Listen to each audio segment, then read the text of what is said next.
me sentía como que yo había matado a mi bebé. Fue muy triste para mí. Yo le llamo bullying por ser la morena, la mexicana, que va a enseñarles cosas que ellos no sabían. ¿Ya te piensas dedicar a tu familia? Sí, a partir de los 40 años, quienes se han hecho una endoscopía.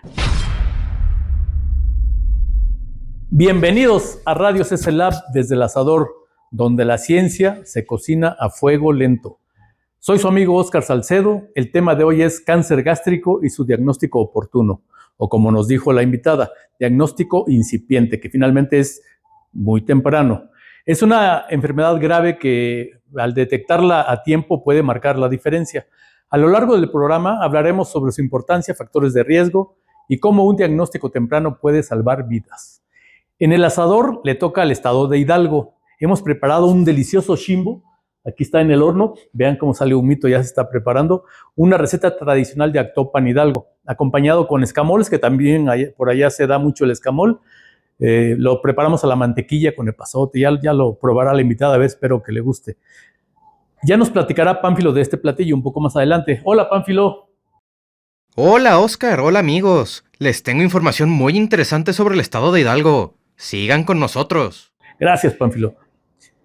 Nuestra invitada es QFB, egresada de la UNAM, de la Facultad de Estudios Superiores Cuautitlán, la gloriosa FES Cuautitlán, con maestría y doctorado en genética y biología molecular en el CIMBESTAB, y cuenta con un primer postdoctorado en la Universidad de California, desarrollando proyectos relacionados con oncoinmunoterapia. El segundo postdoctorado en la Universidad Periférica de Investigación en Cáncer del Instituto de Investigaciones Biomédicas de la UNAM, en colaboración con el INCAN, el Instituto Nacional de Cancerología. En 2010 inició su desarrollo como investigadora en ciencias médicas, adscrita a la Subdirección de Investigación Básica en INCAN. Se ha enfocado en el estudio del sistema inmune en cáncer, incluyendo cáncer cérvico-uterino, tumores hematológicos, cáncer de mama y actualmente en cáncer gástrico. En sus casi 14 años como investigadora en ciencias médicas del INCAN, se ha enfocado en el estudio de las células troncales cancerosas. Es miembro del Sistema Nacional de Investigadores Nivel 2, que no es fácil llegar ahí. Recibamos a la doctora en ciencias Elizabeth Ortiz Sánchez. Bienvenida, doctora. ¿Me vas a tirar el muro? No, a Pánfilo, es que no podía entrar. Sí. Sí, muchas gracias. Ya serví los vinitos. Bienvenida, Elizabeth. Muchísimas gracias. Vamos a remojar la garganta. Delicioso. Sí, está muy rico. Antes de arrancar, por favor, suscríbanse, activen la campanita y denle like. Su apoyo es clave para que lleguemos a más personas y podamos seguir creando contenido para ustedes. Ustedes son el foco principal de este programa. Nos pueden seguir en Facebook, YouTube, Spotify y TikTok. Nos encuentran como Radio Asador. ¿Okay? Bueno, vámonos entonces. Vamos a conocer a la doctora porque no sabemos. ¿Alguien sabe quién es la doctora Elizabeth? Yo creo que su esposo, su hijo, todos han de saber, pero queremos conocerla, que ustedes como público, que los que tengan que ver con la doctora, sus colegas, sus colaboradores, la gente que está apoyando el trabajo que está haciendo ahí en el INCAN, sepan realmente quién es Elizabeth. Ahorita vamos a dejar a un lado a la doctora en ciencias, la que se gradúa en todos lados. Vamos a conocer a Elizabeth. Platícanos de ti, Elizabeth, de tus raíces. Yo, bueno, para comenzar, mis padres es José Concepción de Ortiz Hernández. Él es originario de un pueblo muy pequeño de Zacatecas. Okay. Este pueblito se llama Los Tres Tenamastes. No sé si tú conozcas lo que es un tenamaste. No. Yo sé el namaste, pero tenamaste. No. Cuando, bueno, en estas regiones del Bajío, obviamente, y entonces cuando tú pones a hacer tortillas o a cocinar, pones 3 piedritas y luego pones el comal. Estos son los 3 tenamastes, donde colocas tu comalote. Okay. Entonces, este pueblito es muy pequeño y solamente contaba con 3 casas. Es una ranchería, no ni pueblito, ¿no? Él nació de ahí. ¿Hacia qué parte dices que el Bajío, pero estaba cerca de León? Es que mira, tanto mi papá como mi mamá vienen de un pueblito, se pertenece al municipio de Espino, Zacatecas, pero está está muy cerca la cabecera municipal de Ojuelos, Jalisco, pero la ciudad capital más cerca es San Luis Potosí. Pero está hacia el lado. Pero las tierras donde siembra mi familia, porque mi familia es... O sea, ¿tienes todavía familia allá? Sí, mi familia todavía, tengo primos, ya desafortunadamente uno de mis tíos acaba de morir, pero son campesinos, siembran el maíz, el frijol, cebada. Entonces los campos están del lado de Guanajuato. ¿No? Entonces el pueblito está en un lugar bastante difícil de localizar, bueno, para mí. ¿Es sierra? No, es planicie. Es planicie. ¿Y tú naciste ahí? No, mi familia viene de ahí. Creo que tengo rasgos por ahí genéticos de esta zona, que son muy característicos, por ejemplo, de la Huasteca Potosina. Y bueno, de ahí vienen mis papás, pero mi papá migró a la Ciudad de México con mis abuelitos y ellos, pues desde abajo tocaron puertas y todo, empezaron a trabajar. Mi papá comenzó la primaria a los 9 años y de ahí, pues tanto vendiendo como raspados, vendiendo, ¿cómo se llaman estos? Que suena una tarde, los camotes. Pero etcétera. Los camotes no truenan. No, pero el silbido del anuncio del camote, todo eso él vendía y después estudiaba. Entonces, con todo eso, mi papá entró a la primaria ya a los 9 años, pero como ya era muy grande, pues empezó a subir rápido, lo subieron de nivel y bueno, finalmente, con todo y hambre, terminó la carrera de Ingeniería Química en la UNAM, pero desafortunadamente, pues ya estaba grande y yo ya venía en camino, ¿no? Mi mamá viene también... ¿Truncó su carrera o...? No, terminó la carrera, pero ya no encontró, como ya estaba grande, ya no es tan fácil encontrar un buen puesto de ingeniero químico o ingeniero químico cuando ya eres grande. ¿En dónde lo estudió? En CEU, en la Facultad de Química. O sea, ¿se vino a vivir para acá? Sí, migraron cuando él tenía 9 años. Mi mamá siguió en el pueblo que pertenezca a esta cabecera que te digo, de Zacatecas. Ella se llama María de los Remedios Sánchez Rodríguez. Ella se vino con mi papá, se casaron allá y se vino, se la trajo, se puede decir, mi papá. Y ella también es un orgullo porque ella empezó a estudiar cuando estaba aquí, terminó pues la educación básica. Pero la verdad es que mis respetos, porque yo creo que pudo haber sido cualquier administradora de altísimo nivel. Okay. Es muy buena para los números. Y bueno, mis papás, ya como pareja, pues tuvieron 4 hijos. Yo soy la primera de ellos. Yo soy la única mujer.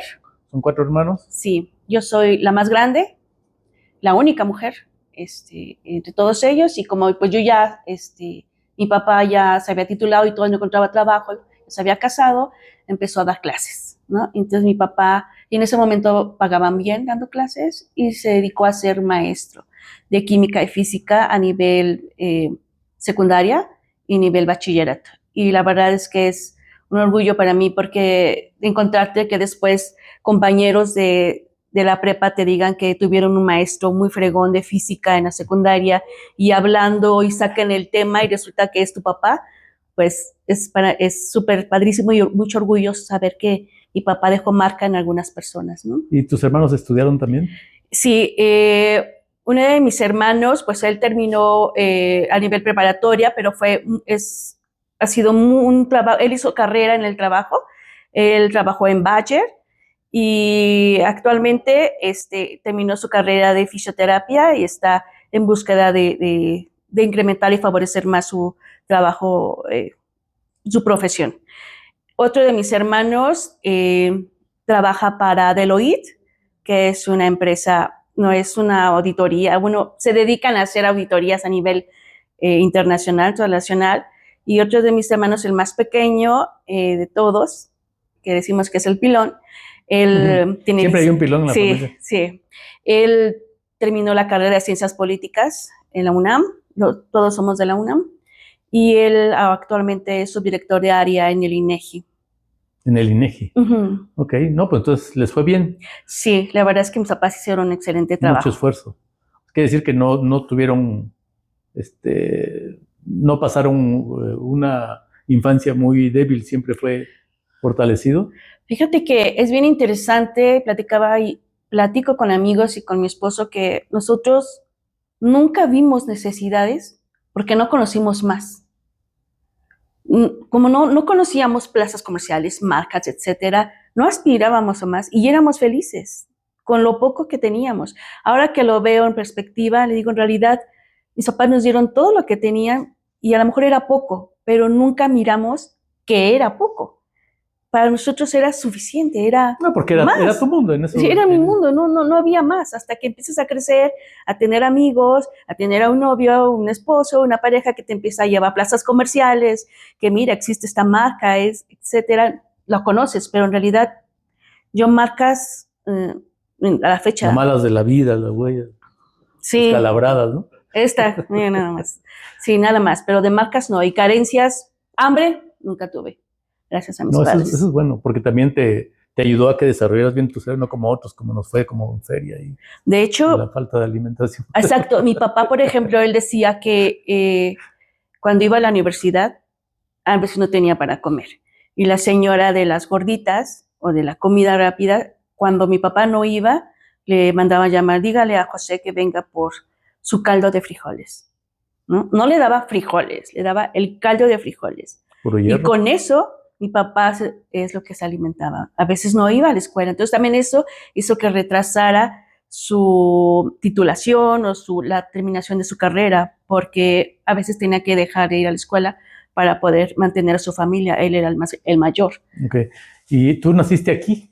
Nací en la Ciudad de México, pero mis papás, ellos tienen su casa en Ecatepec.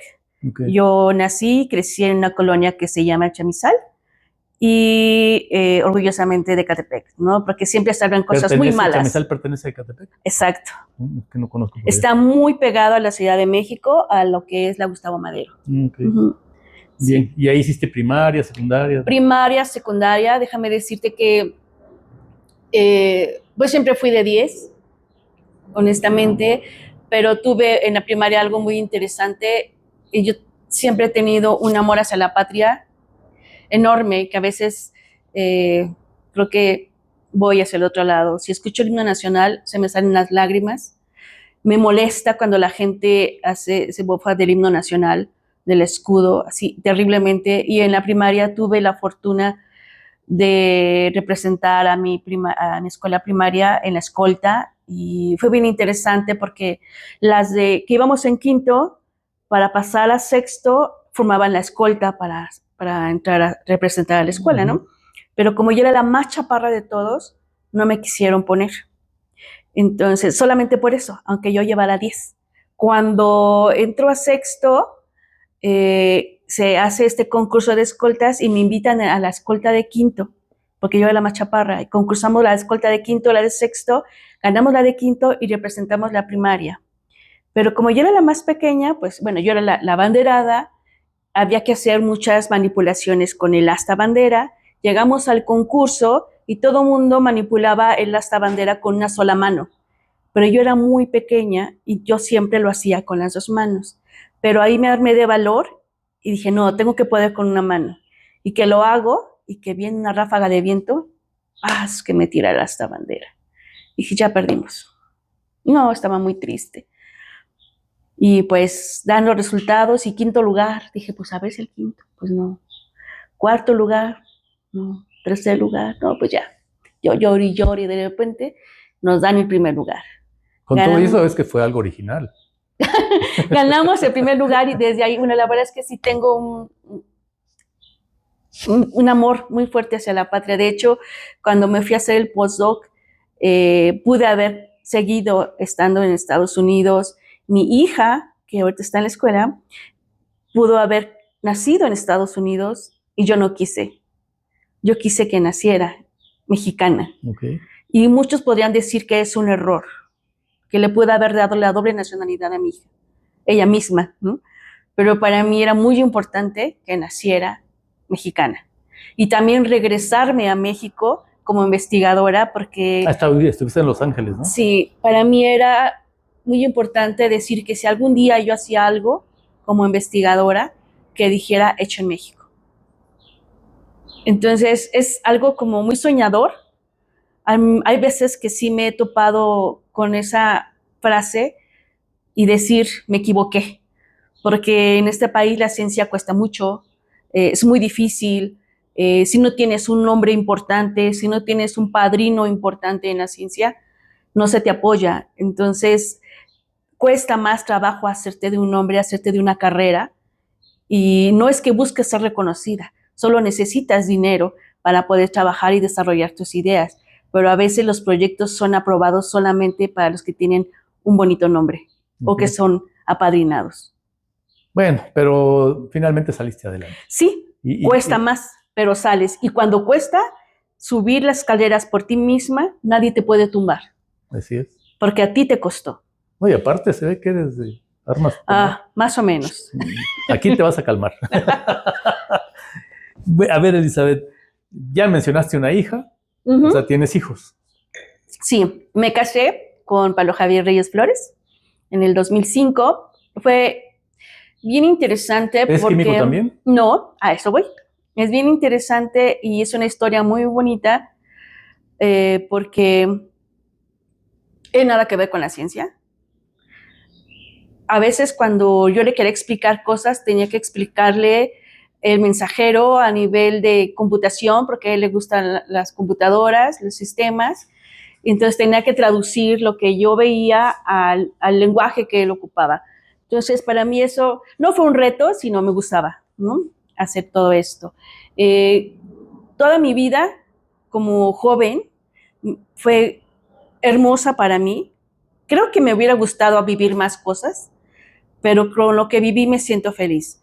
Yo era estudiante al 100, aunque ya en prepa, bueno, en la universidad no fui estudiante de 10, me costó más trabajo. Estoy revisando el horno, ¿eh? Sí, ya lo sé. Sí, ya huele. Pero mi vida era un círculo en el que era mi casa, la escuela y la iglesia. Yo disfruté mucho servir en la iglesia, yo soy católica, y disfruté mucho servir, me encanta servir. Así como me apasiona la cultura por mi patria, algo que me encanta es servir a los demás. Si yo puedo servir en ponerte la mesa, en ayudarte a limpiar, etcétera, lo hago porque me gusta, me nace. No para buscar que sea retroalimentado, sino me gusta servir. Okay. Y todo eso después hizo que yo conociera a mi esposo en cierta parte ligado a este círculo en el que yo me desenvolví. Conocí a mi esposo, me casé con él antes de que yo termine el doctorado. O sea, por ahí el 2007, 2008. 2005 nos casamos. Nos casamos... de Los Ángeles. No, eso fue después de que me casara. Sí. Okay. Sí, me casé con él y nos fuimos a Estados Unidos. De hecho, terminé el doctorado el 16 de diciembre del 2006 y en enero de 2007 ya estaba en Estados Unidos. Me fui las 2 primeras semanas sola a tocar vuelta por allá para ver dónde íbamos a caerle. Pero ya ibas con una... Con el firme de propósito ya tenías la... Ya tenía la invitación y el postdoc allá, pero no sabíamos dónde íbamos a vivir. Okay. Dónde íbamos a vivir. Y de hecho fue hermoso porque viví en el centro de Los Ángeles esas 2 semanas y fue hermoso para mí el ver y comparar que aun cuando es Estados Unidos hay zonas muy feas. Sí. ¿No? Y el centro de Los Ángeles es de temor. Yo sufrí esas 2 semanas, fue horrible. Tuve la fortuna de que el investigador corresponsable que me llevó a Estados Unidos un día llegó, me presentaron con él en esas 2 semanas y me dio una tarjeta de Banco of America y me dijo, compra lo que necesites. Y fui, me compré mi primera Mac, me compré discos duros, me compré todo lo que necesitaba para el laboratorio y él me ayudó a que me consiguieran una universidad, un departamento en la unidad de la universidad de UCLA. Entonces ya cuando mi marido llegó 2 semanas después, ya teníamos el departamento. Todo resuelto. Sí, así somos los hombres de conchudos. Así es. Y fue una grata experiencia el haber vivido en Estados Unidos y podemos platicar después de eso si tú gustas. Ok. Bueno, ¿y de qué edad son tus hijos? Porque te pregunté por tus hijos y te fuiste. Yo sí me voy como media. Pues mira, cuando me caso, es bien interesante y esto quisiera compartirlo si en algún momento me escucha algún estudiante también, mujer. Para las mujeres tenemos una vida productiva, ¿no? Y hay algunas que no quieren ser mamás, y respetable, y siempre acudo a esta palabra que dice, dichosos los senos que no me amamantaron, porque ser papás a veces es muy complicado, ¿no? Y bueno, cuando me caso, tuvimos la fortuna de perder un primer bebé, y para empezar yo no estaba segura si quería embarazarme o no, porque yo quería hacer un postdoc, ¿no? Acababa de terminar el doctorado y yo quería hacer un postdoc. Y decía... Luego que perdiste un bebé, pero fue... es que... muy reciente. Yo me casé y al mes de que me casé ya estaba embarazada. Así fue. A chambear. Así. Pero ¿cómo fue? Espontáneo. Fue espontáneo. Y lo perdimos y fue muy doloroso para mí. ¿Cuánto llevaba ya de concebido? 3 meses. Ya estaba formado. Y fue una pérdida muy fuerte. Para mí, yo le puse Pablito, porque así le queríamos poner. Yo no supe si era niño o niña, no, pues no. Pero yo lo bauticé como Pablo Emiliano. Y fue muy triste porque yo me dedicaba entonces al doctorado a estudiar lesiones premalignas de cáncer cervicouterino. Y para cáncer cervicouterino, para poder decir si tienes cáncer, necesitas tener 2 de 3 pruebas. Que sea papiloma aceto positivo en la colposcopía, que tengas el Papa Nicolau positivo y la histopatología positiva. Son las 3 pruebas. 2 de 3 tienen que ser positivas para decir si tienes cáncer cervicouterino o lesiones premalignas. Yo lo estudiaba, yo iba al Hospital de la Mujer. Por 2 años estuve yendo todos los días por muestras. Y aún cuando perdí a mi bebé, pues ya desafortunadamente me tuvieron que hacer el legrado. La verdad es que casi pierdo la matriz porque yo no quería que me sacaran el bebé. Me resistí y la verdad es que ahí en la Gineco 4, una enfermera sí me dijo, si no dejas que te hagamos el legrado, vas a perder la matriz. Y entonces no vas a poder tener más hijos. Y fue cuando me cayó el 20 y dije, tienes razón, pues ya. Pero fueron muy pacientes porque me demostraban por todas las formas que ya estaba muerto, ¿no? Entonces, bueno, ya me hicieron el legrado y cuando fui a revisión por un médico particular, porque el Hospital de la Mujer lo estaban remodelando, donde estaba mi amigo ginecólogo, el doctor Arturo Escobedo, que es mi ginecólogo de cabecera.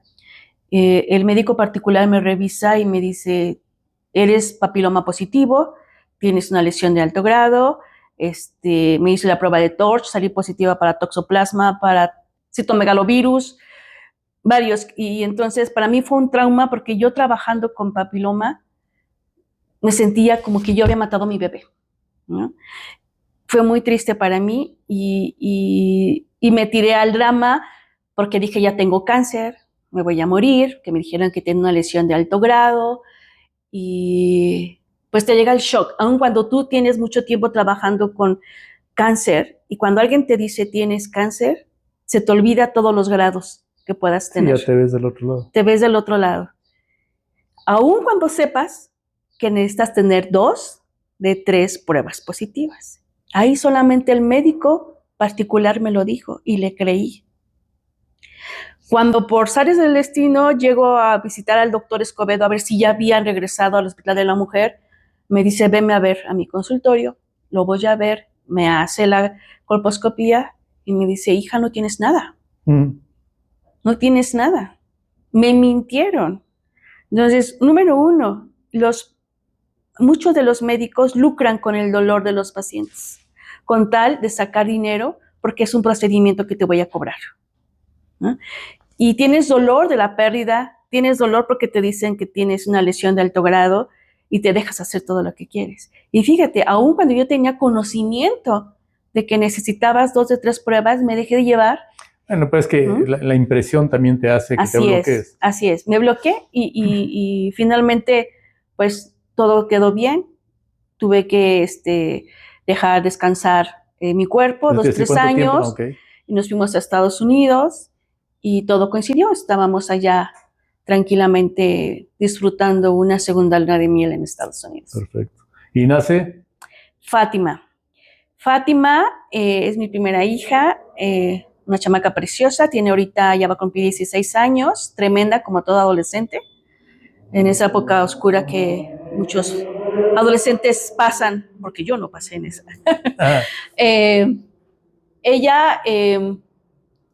Yo estaba en Estados Unidos y fue otra historia bien complicada porque cuando perdí a Pablo Emiliano eran gotitas de sangre chiquitas, constante, pero era muy pequeño, lo que me hizo llamar la atención. Cuando estaba en Estados Unidos, de repente saqué coágulos de sangre y dije, ya viene mi menstruación, pero tenía una acidez tremenda. Seguramente es acidez, ¿no?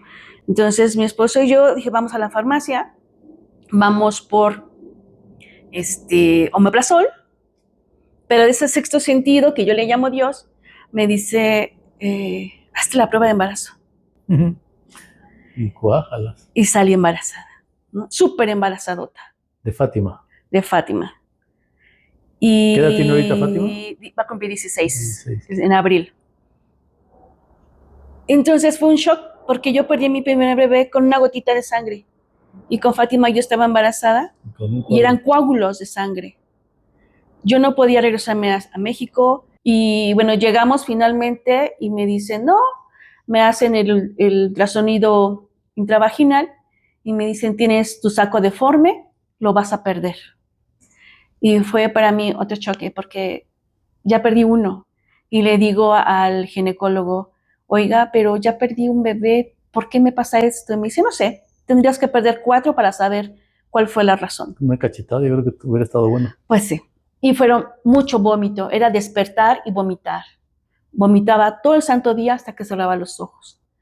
Y me dio 3 semanas, 3 semanas de reposo absoluto. Me dijo, vamos a darte la oportunidad. Y finalmente, en esas 2 semanas, bueno, avisé a mi jefe en Estados Unidos y me dijo, sí, descansa, vete a tu casa, pero ponte a trabajar, ¿no? Escribe un capítulo de libro. Porque yo cuando mi esposa estaba por dar a luz, yo estuve trabajando, escribiendo artículos. Y dijo, yo no podía, yo me sentaba en la computadora y era vomitar, ¿no? Pero lo tuve que hacer, porque pues trabajo es trabajo. Y así lo hice. Pasaron las 2 semanas, yo le hablé a mi ginecólogo de aquí, al doctor Escobedo, pero no me podía mandar a ningún medicamento para fortalecer el embrión, porque tendrían que demostrar que en Estados Unidos no se usaba ese medicamento o no lo había. Entonces, habría que ser circo, teatro para poderme mandarme ese medicamento. Entonces, ni modo, era a la buena de Dios, si Dios quería que tuviera ese bebé, lo iba a tener. Pasaron las 2, 3 semanas de reposo absoluto totalmente. De hecho, me acuerdo que fue la Serie Mundial del 2006, no, 2006, no, 8. Y fue la primera vez que vi una Serie Mundial. Porque como no me podía mover, la aprendí a agarrarle el amor a la Serie Mundial. Porque era todo lo que podía hacer. Y son en verano, además. Y la verdad fue muy bonito verlo ahí, la Serie Mundial. Bueno, finalmente, cuando pasamos esas 2 semanas, llegamos, me metí en el ultrasonido intravaginal y cuando se detiene inmediatamente, dije, ahí está. Ya estaba latiendo el corazón. Ya estaba vivo mi bebé. Y eso fue hermoso. Okay. Y ya después de eso me permitieron regresar a trabajar con mucho cuidado. Yo no quise quedarme en Estados Unidos, además de que recibí mucho, yo le llamo bullying, por ser la morena, la mexicana, que va a enseñarles cosas que ellos no sabían. Y decidí que mejor me regresaba a mi país. Había otro doctor que me decía que me podía apoyar, pero dije no, yo quiero irme a mi país. Y me regresé y afortunadamente conseguí trabajo como postdoc en la UNAM y aquí nació Fátima.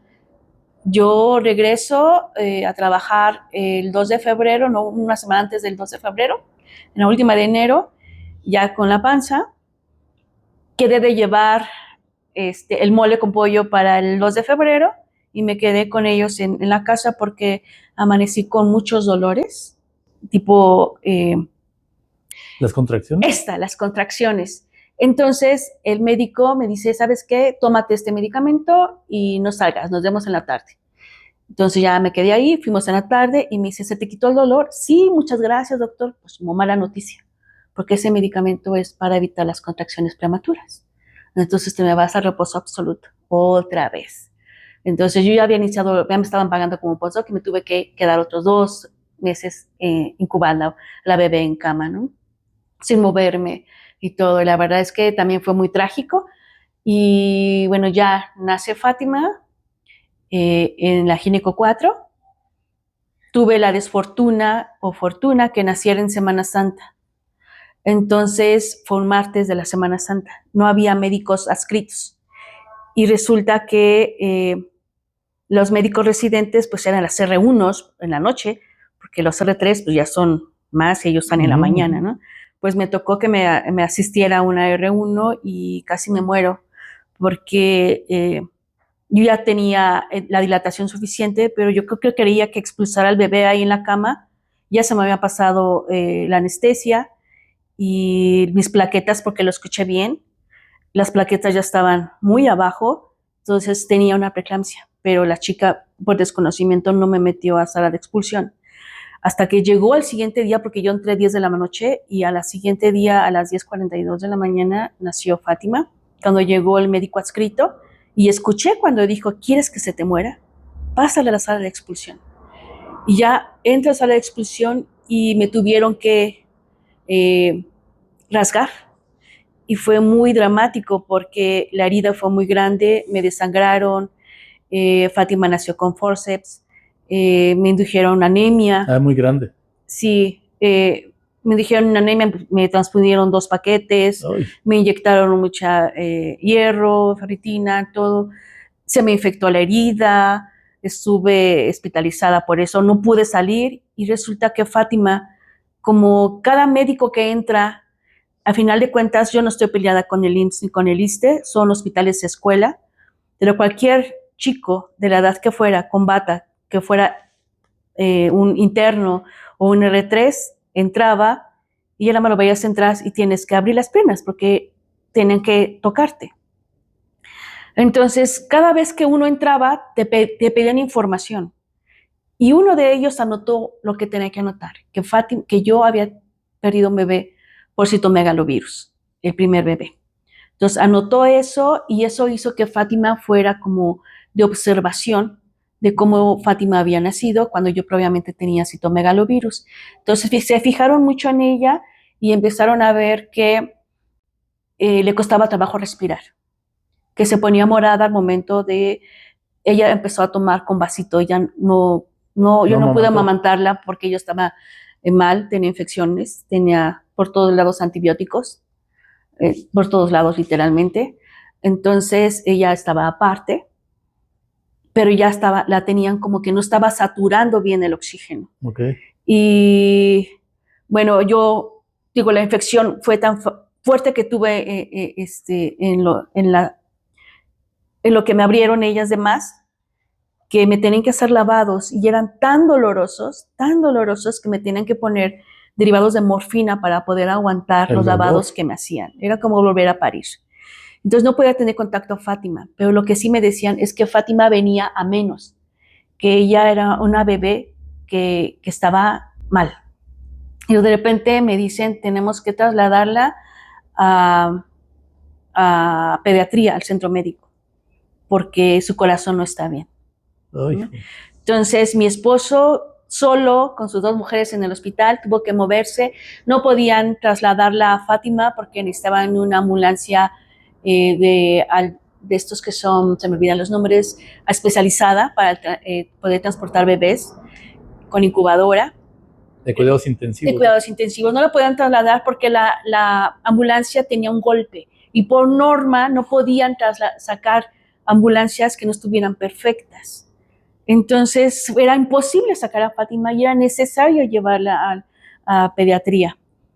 Y mi esposo, pues, él trabajó, es jubilado del IMSS. Afortunadamente, entre compañeros se ayudaron y alguien le pudo ayudar. Consiguió la ambulancia, se llevaron a Fátima al hospital de pediatría del centro médico y yo estaba en la Gineco 4. No me dejaban salir porque yo tenía altísima la temperatura, porque como no podía amamantar, pues tenía mucha fiebre. Las enfermeras me ayudaron a poderme liberar de toda esa fiebre porque mi hija estaba en el hospital. Me iban a operar de corazón abierto.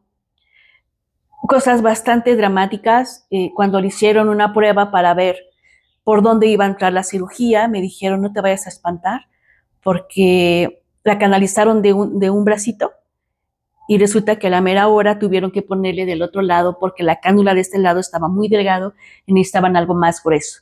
Entonces salió como un Cristo con sus 2 bracitos atados a unas tablas. Y no podía amamantarla porque como le pusieron medio de contraste, podía vomitar. Y la niña estaba llore y llore y llore porque tenía hambre. Y la verdad es que no me aguanté.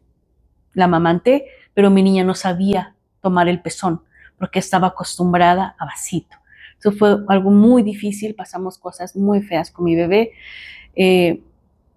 Ya la pasaron a terapia intensiva, estuvimos ahí, la verdad fue muy triste ver a tantos bebés que nacen con todos los intestinos de fuera, con muchas deformaciones. Mi hija ahí con problemas de corazón, solamente podíamos entrar papá y mamá y nos decían que no podíamos entrar a llorar, que teníamos que entrar a hablarle, a motivar a la bebé, a los bebés, ¿no? Y eso es a lo que iba. Yo como católica siempre entraba, no a rezarle, entraba a platicar con ella, a cantarle. Yo toco la guitarra. En la iglesia que serví por 11 años, yo tocaba la guitarra, cantaba. Entonces siempre entraba cantándole a mi bebé, platicándole. Y no sé si fue eso, más la fe, y que la bautizaron en el hospital, en terapia intensiva. Entró el diácono con agua estéril, le hizo la bendición. Y de repente un día me dicen, oiga, su hija, viene un bebé mucho más grave que el suyo. Necesitamos su cama. ¿Podríamos pasar a su hija a terapia intermedia, por favor? O a cama. Ustedes saben, ¿no? Me la pasan, después me la pasan a piso. Tenía meses todavía. Sí, tenía días. 15 días. Entonces, es que quiero saber en qué momento me dices. No, 15 días, me iban a operar de corazón abierto. Digo que cuando le hicieron el estudio para medio de contraste era para saber dónde le iban a operar, porque tiene una membrana que divide su aurícula izquierda en 2 y no puede pasar el oxígeno adecuadamente. Entonces no puede tener oxigenación adecuada en su cuerpo. Dices no tiene. ¿Sigue? No podía. En ese momento. En ese podía. Se ponía morada al ejercicio o al llorar, al ejercicio de comer, ¿no? Entonces, le pusieron chupón porque no podía llorar. En el IMSS está prohibido el chupón y se lo tuvieron que poner para que no llorara, ¿no? Entonces, para que no se pusiera mal. Ajá, para que no llorara y no se pusiera mal. Entonces ya me la dan a piso y estando ahí, pues con el chupón, ¿no? Ahí estábamos con la bebé y de repente el cardiólogo, el cardiólogo me dice, oye, tu hija sí necesitamos operarla, pero no está tan grave como lo pensábamos. Y hay mucho niño enfermo ahorita. Le voy a decir a la pediatra de piso que te la mande a tu casa y mejor te citamos para la cirugía, como ustedes digan. Ya la médico dice, de acuerdo, nos vamos un jueves en la tarde y al siguiente día la alarma H1N1 de la epidemia que tuvimos en el país y todos los hospitales con alarma y en shock por todo lo que había, ¿no? Y yo ya estaba con mi hija un día antes en casa. Salimos a tiempo. Y bueno, eso fue un jueves que llegamos y el domingo ya en casa le estaba amamantando, intentando amamantar, aprendiendo las dos a amamantar y veo que se pone su dedito morado y el drama. Le hablo a mi ginecólogo de cabecera y él me pasa con el doctor Tristán, también al que estamos muy agradecidos, nuestro pediatra, y nos atiende en el hospital de manera privada y la deja chillar. ¿Cómo no tienes una idea? Y nosotros nada más viéndonos los ojos. Allá en el IMSS nos dijeron que no chillara. Al contrario. Y el doctor así busca y busca dónde está para medir su oxígeno, dónde está, y de repente, ¡ay, ya apareció! Dice, si su hija tuviera algo, ya se hubiera puesto morada. Ya no tiene nada, no tiene nada. Y desde entonces la niña ha estado bien, ha crecido bien, aunque está delgada, está dentro del peso, es bastante difícil de comer como cualquier otros jóvenes que no les gusta toda la comida, pero ahí la lleva. Regresamos a la cita en el IMSS y en el IMSS me dijeron que me quedara hasta el final porque querían ver qué es lo que pasaba con la niña. Ya nos pasaron, fueron varios médicos, revisaron y la médico encargada, la cardióloga pediatra, me dice, aquí está la membrana. Yo les dije que aquí estaba. Dice, señora, si usted no cree en los milagros, crea. Porque de mis 27 años como cardióloga pediatra, nunca había visto esto. Su hija ya está bien. Ya está libre. Qué padre, felicidades. Por eso se llama Fátima, además. Sí, pues por la Virgen de Fátima. Se la consagré a la Virgen de Fátima. Muy bien. Bueno, pues ese es uno. Falta Juan Pablo. Oh. Juan Pablo es mi segundo bebé. Él nació a los 2 años y medio de la edad de Fátima. Juanpi también, los dos fueron deseados. Cuando dijimos queremos otro bebé, otro bebé, y afortunadamente se dieron en el momento que nosotros lo predijimos, sin problema. Mi Juanpi nació con preeclampsia, yo tuve preeclampsia, afortunadamente ya fue en particular, dije no quiero que me vuelva a tocar una Semana Santa sin médicos adscritos, y todo aparentemente bien, pero fue preeclampsia, ¿no? Me acuerdo que cuando nació fue una explosión de sangre. De hecho, el doctor dijo que nunca había visto que saltara tanta sangre, ¿no? Se llenó, mi esposo estuvo presente. Nunca quisimos saber qué es lo que teníamos en la panza, si una niña o una niña. Y bueno, nació Juan Pablo, era un niñote cuando nació entre puras niñas y a la fecha sigue teniendo puras primas. No tiene primitos, tiene un par de primitos, pero siempre nos juntamos y son puras primas. Y Juanpi es otro caso especial. Mi niño tuvo algunos problemas del sueño en la guardería. Se le diagnosticó cierta inmadurez del sistema nervioso central, pero es un chico súper listo actualmente. Es un niño que es muy inteligente, tiene unas habilidades impresionantes para la robótica, para la biología, es del área de las ciencias. Recuerdo mucho que estábamos en la primaria, y fui por él a la primaria, él estaba como en segundo o tercero de primaria, y yo iba a la hora de las 4 de la tarde cuando yo salía de mi trabajo. Y un día yo trabajo con células troncales. Y sale y me dice, mami, mira lo que encontré en la biblioteca. Aquí están las células troncales que tú trabajas, mami. Eso le pasaba en la biblioteca estudiando, viendo, y encontró las células troncales. Y cuando estaba terminando la primaria, o estás en segundo de secundaria, un día me dice, oye, mamá, ¿tú conoces la vía de Notch? Cuando la vía de señalización de Notch es una vía de señalización muy importante en el desarrollo y en cáncer también, pero yo lo aprendí hasta la maestría. Y él me lo estaba explicando cuando estaba a nivel de primaria, ¿no? Lo que te espera. Sí, es bien difícil educar a un chamaco así. Y ahorita la verdad es que estoy muy orgulloso. Porque, ¿Qué tiene, 15 años ahorita? No, tiene 12, 13 años. 13, no, que 2 años. 13. 2 años y medio después. Tiene 13 años. De tu hija, entonces 13 años, ¿no? Sí, 13 años.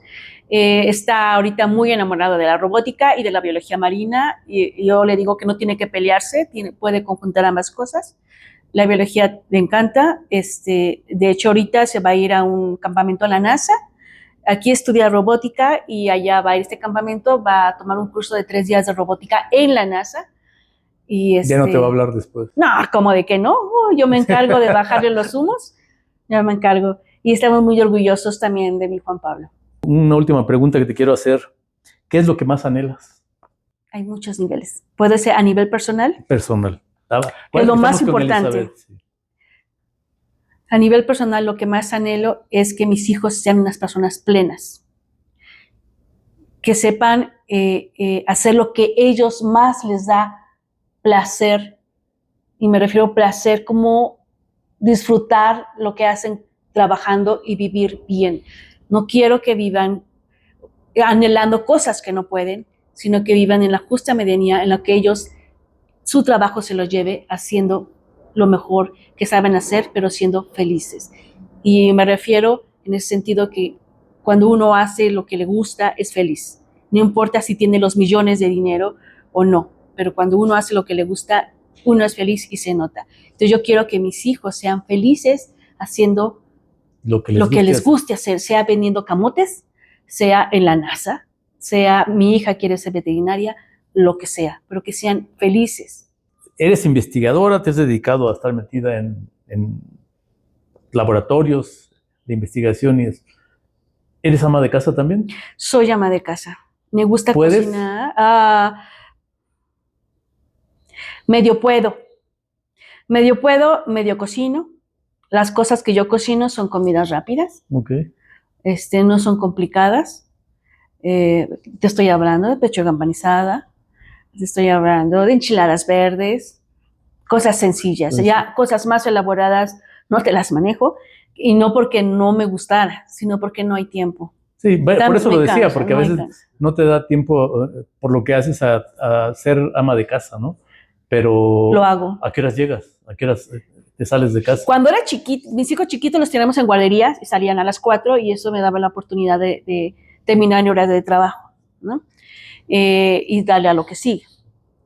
Ahora que mis hijos están más grandes, ellos ya llegan a casa, nos vemos ahí todos juntos y comemos juntos, porque es importante, bien nos ha dicho la familia y los psicólogos, que como familia tengamos un alimento al día, como juntos, en familia. Sí. Y hemos decidido que sea la comida, porque en la cena ya nos cenamos pesado, entonces que la frutita o el otro ya no tiene hambre, o nada más toma un vaso de leche, entonces mejor tomamos la comida. Entonces en la comida estamos juntos, cocino, llego corriendo, siempre llego corriendo, y sí es un pleito con mi marido porque dice que yo dejo toda la cocina hecha, un desastre, pero la verdad creo que mi cabeza es un desastre porque tengo 1000 cosas en la cabeza, no termino lo que estoy haciendo en mi trabajo y sigo con eso y ya estoy cocinando, sí. ¿No? Y ya me están hablando por teléfono los alumnos y que la secre me dice que me faltó, que me están pidiendo X cosa en la dirección y cosas así, entonces,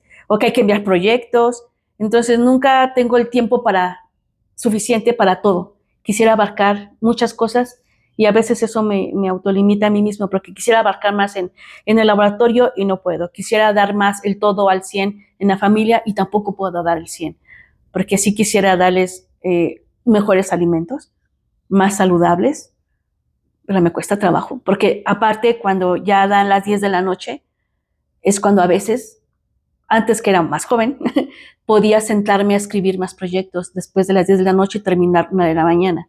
Ahorita lo hago, pero hasta las 12 de la noche. Ya no me da como mucha energía para poder darme más. Creo que hay un momento también que hacer una pausa. Sí, no, pero necesito trabajar también en la noche, porque la tarde es para la familia. Pues hay que hacer una pausa en la vida, hay que hacer una pausa ahorita, porque si no se nos van ya tengo hincada la solitaria. Yo creo que es momento de darnos una pausita para comer.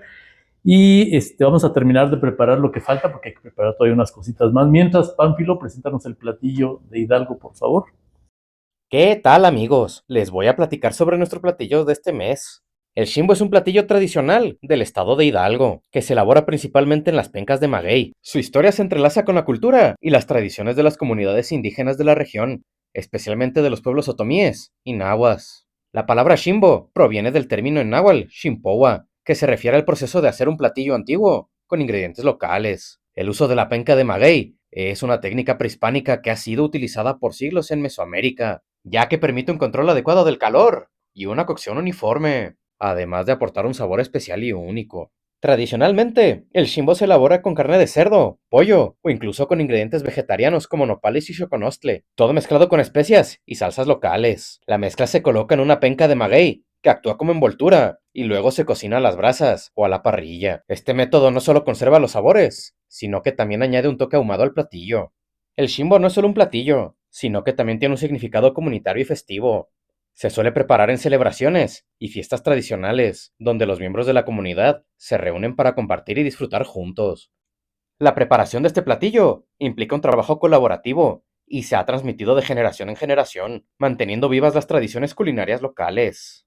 Hoy en día, el Shimbo es reconocido como un símbolo de la rica herencia gastronómica de Hidalgo, y es un ejemplo del ingenio y la adaptabilidad de las tradiciones culinarias de México. Es una preparación óptima para quienes buscan experimentar la auténtica cocina hidalguense y disfrutar de un platillo que cuenta con siglos de historia. Espero que les haya gustado. Los veo en la próxima.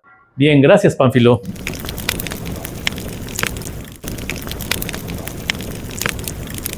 Ya.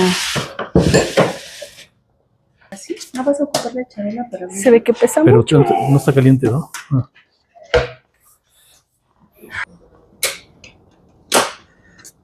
Oh. No. ¿La tapa? ¿Cuál tapa hacíamos? ¿No está? Será pues. A ver si no se quemó. Ay, no te vas a quemar. No. ¿Huele? No. Huele como a quemado. No, huele rico. Ay, sí, huele riquísimo. ¿Verdad? Sí. Vente.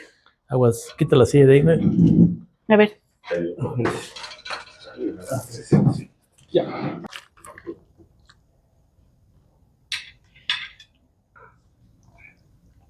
Ya te batí. No, claro. Creo que esa es parte de chamorro. Y yo ya. ¿Qué querré yo? Este es huesito. Mira, aquí hay un chamorrito. Sí le puse aguacate.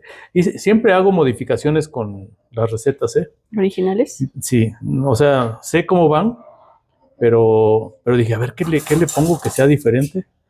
Y en esta ocasión, por ejemplo, a los escamoles, en vez de freírlos con aceite de oliva, acá el que me estuvo siguiendo la receta, platícale qué le puse. Tuétano. ¡Ay, Muy rico. qué rico! En mi casa somos mucho de... Mi suegro también. ¿Qué me falta? Ya con eso, yo creo. ¿Y pollo? Ah, pollo ya. ¿Te puse corito? Así está, pero así ¿Sí? Con tuétano. No vas a ver qué sabor le da la grasita del tuétano. Un tuétano largo, me lo cortaron A la mitad. en dos a lo largo, le raspé y con eso empecé a freír. No usé aceite ni de oliva ni aceite normal. No, pues con esa grasita Con esa más. grasa no sabes. Es el sabor. Sí. A ver, chécate si está crudo porque... Y te lo decía, ¿verdad, yo? No, está bueno. ¿Sí? A ver, te sirvo. Aquí están. ¿Así o más? Así. Ay, perdón. No, está bien, está bien. ¿En serio no quieres? ¿No te gustan? Nunca los he probado, no se me antoja. Es que no sabes. Es la mejor proteína que... Nunca había. ¿Hay limones? Más con esto. ¿Mm? Así para que no se le quite el sabor. Está muy rico, ¿no? Yo dije, si no queda el Shimbo con los escamoles. Le dio un saborcito la hoja de aguacate, ¿viste? La penca de maguey también le da mucho sabor. ¿Tú no vas a comer? Está comiendo. ¿No qué? ¿No cabes?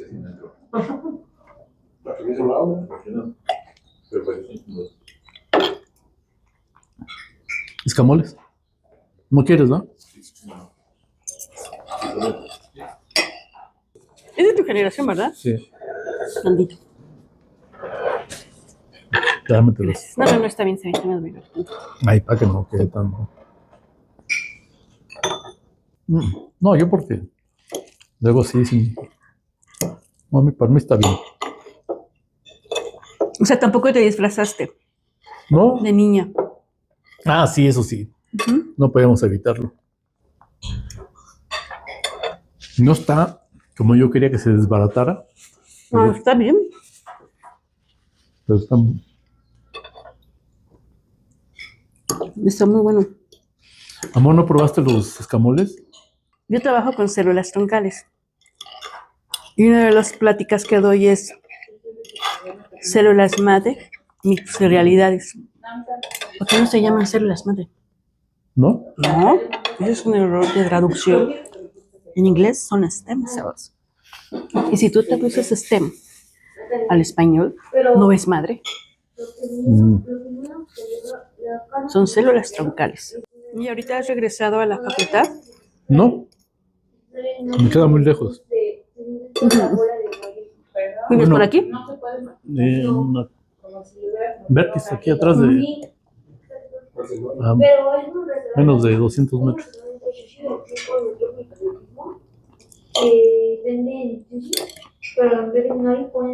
Sí, yo también casi no me junto con ellos porque ellos se ven mucho, pero todos viven por allá. Yo vivía en Tepozotlán, adelantito, hacia Capula, pasando Capula en San Mateo Xolo. Ahí vivía cuando estaba estudiando.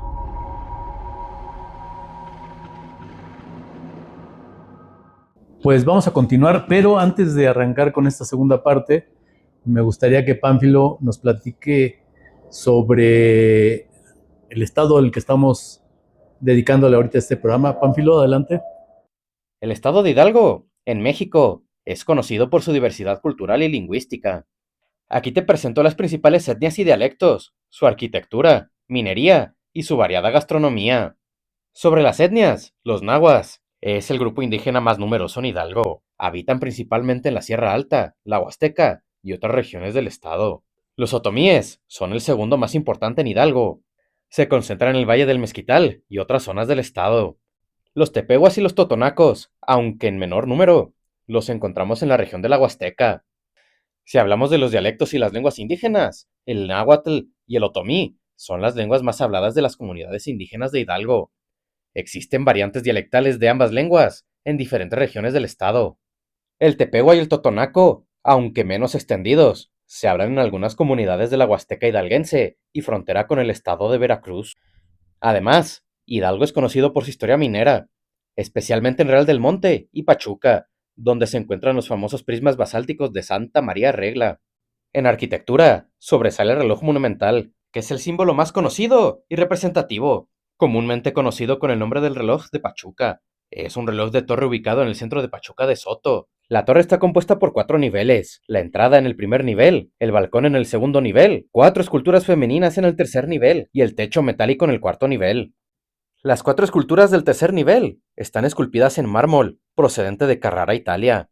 Las esculturas representan a la independencia, la libertad, la Constitución y la Reforma, momentos históricos de enorme trascendencia en México. Sin embargo, algo realmente relevante es su gastronomía. Los pastes, originarios de la influencia minera británica de Real del Monte y Pachuca, son una especie de empanadas rellenas de carne, papa, pollo, mole, piña y otros ingredientes. Son un icono de la gastronomía hidalguense. Pero sin lugar a dudas, la barbacoa de Hidalgo tiene un reconocimiento nacional, especialmente la famosa en el Valle del Mezquital, donde se prepara con carne de borrego. Y si hablamos de proteína, no podemos hacer a un lado los gusanos de maguey y los escamoles.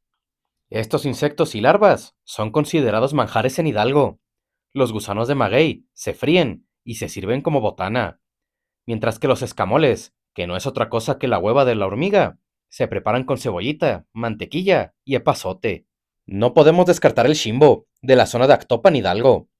Un singular platillo que nos tocó como principal este mes. Como podrán darse cuenta, hay mucha historia en este estado, que por supuesto nos invita a visitar su capital y sus hermosas ciudades que la rodean. Ok, gracias, Pánfilo. Continuamos. ¿Qué tal comiste? Delicioso. ¿Satisfecha? Muy satisfecha. El excelente sabor de la penca de maguey en el pollo es totalmente diferente al pollo que comemos todos los días por acá en la Ciudad de México, ¿no?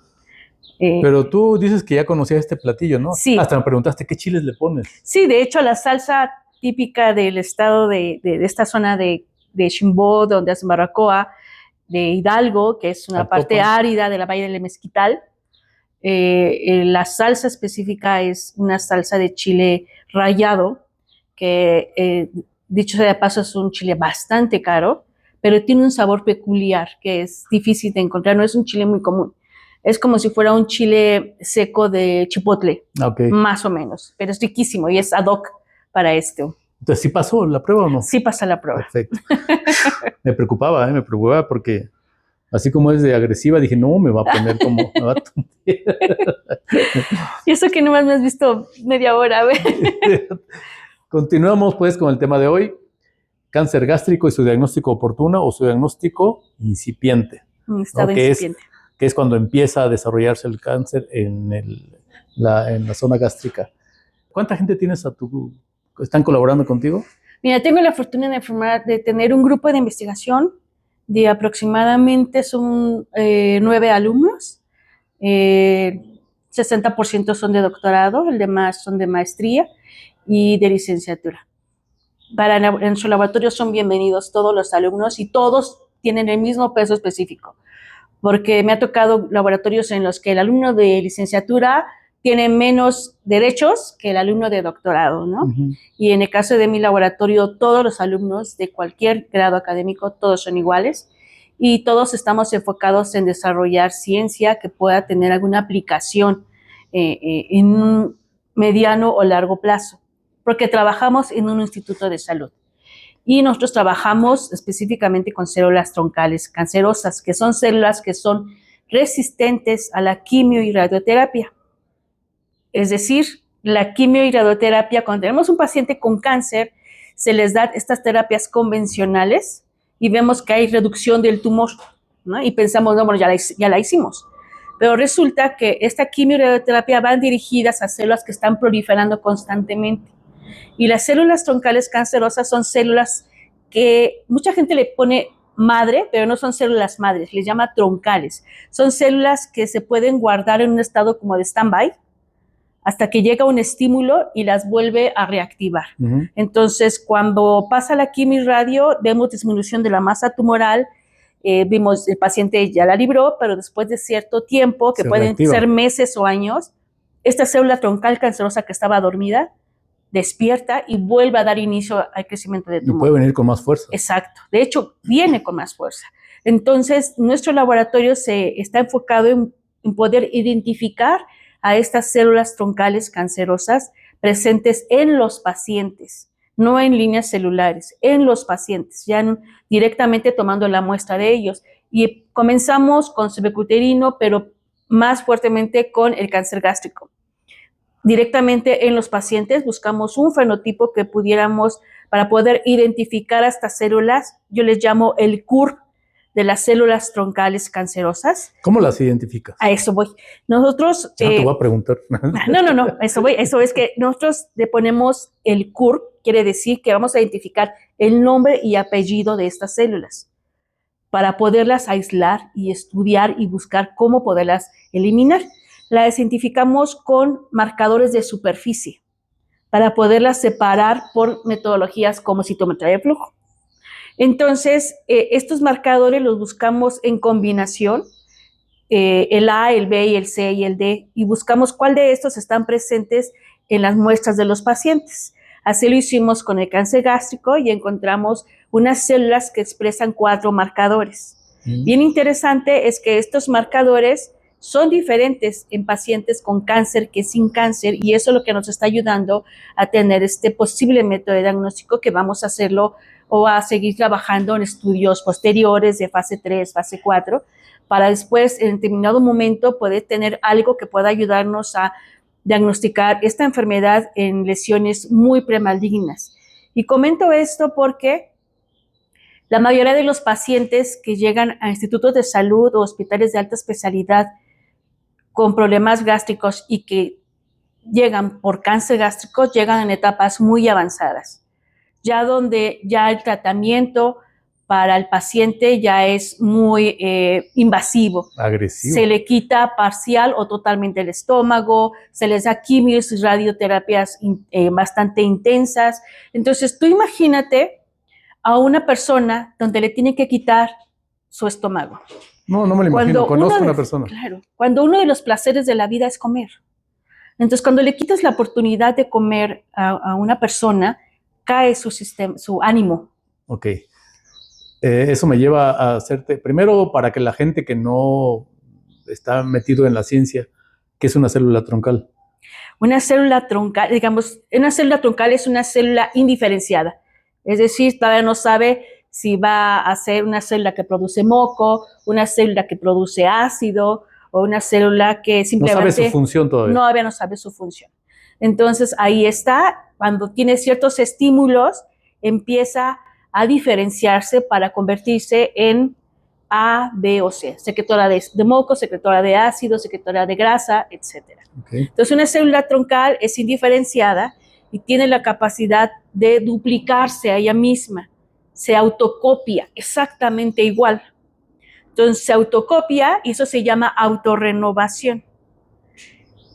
Esa célula troncal puede ser una célula normal. Entonces, cuando tenemos una herida, un corte o algo, se tiene que regenerar nuestro tejido. Entonces, una célula troncal normal se autorrenueva y empieza el proceso de diferenciación para generar las células que van a regenerar nuestro órgano, llámese piel, hígado. Ya ves que a veces en los trasplantes de hígado, con un pedacito de hígado que le injerten, se puede regenerar totalmente el órgano. Eso es una célula troncal normal. De hecho, hay medicina regenerativa a través de células troncales, principalmente para personas quemadas. Hay trasplante de piel y se usan células indiferenciadas, células troncales. Okay. Y estabas diciendo que es difícil llegar a un cáncer gástrico y tener que quitar una parte o totalmente, a lo mejor el estómago. ¿Qué puede provocar ese cáncer o ese tumor? El cáncer gástrico es una enfermedad precisamente como los síntomas no son claros. Todo mundo confundimos la sintomatología con una gastritis pues maltratada, ¿no? ¿Qué hacemos todos? Tenemos gastritis y va al omeprazol, va a los antiácidos, ¿no? Pero no seguimos un tratamiento de 14 días con omeprazol o nada más al momento y ya me siento bien. Y sigo comiendo lo que no debo. Sigue, ¿no? No quiere decir que aquella persona que tiene una gastritis le va a dar cáncer. Para que te dé cáncer necesitas tener, por ejemplo, el Helicobacter pylori, es una infección que no por tenerla una sola vez que sea positivo te va a dar cáncer, tiene que ser una infección persistente. El Helicobacter pylori, comer mucha sal, alto consumo de carne, la obesidad, también el alcohol y el tabaco como todo tipo de cáncer. Y sobre todo una acidez, una gastritis maltratada te lleva a una gastritis crónica y va desencadenando procesos de estados premalignos que llevan finalmente a tener cáncer. Un amigo oncólogo que trabajó en INCAN me comentaba también que comer alimentos o tomar bebidas calientes podía provocar una lesión que desarrollaría o puede desarrollar en algún momento cáncer. Porque vas erosionando el epitelio gástrico desde el esófago. Se va erosionando, vas eliminando todas esas vellosidades que también protegen de cualquier agente corrosivo que pueda entrar, ¿no?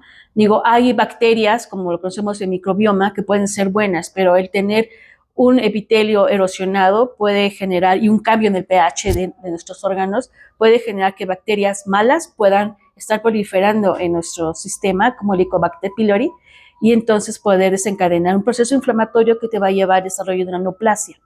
Ahora, quiero hacer hincapié de que precisamente como la sintomatología se confunde mucho con gastritis maltratada, por eso es que los pacientes nunca van al oncólogo.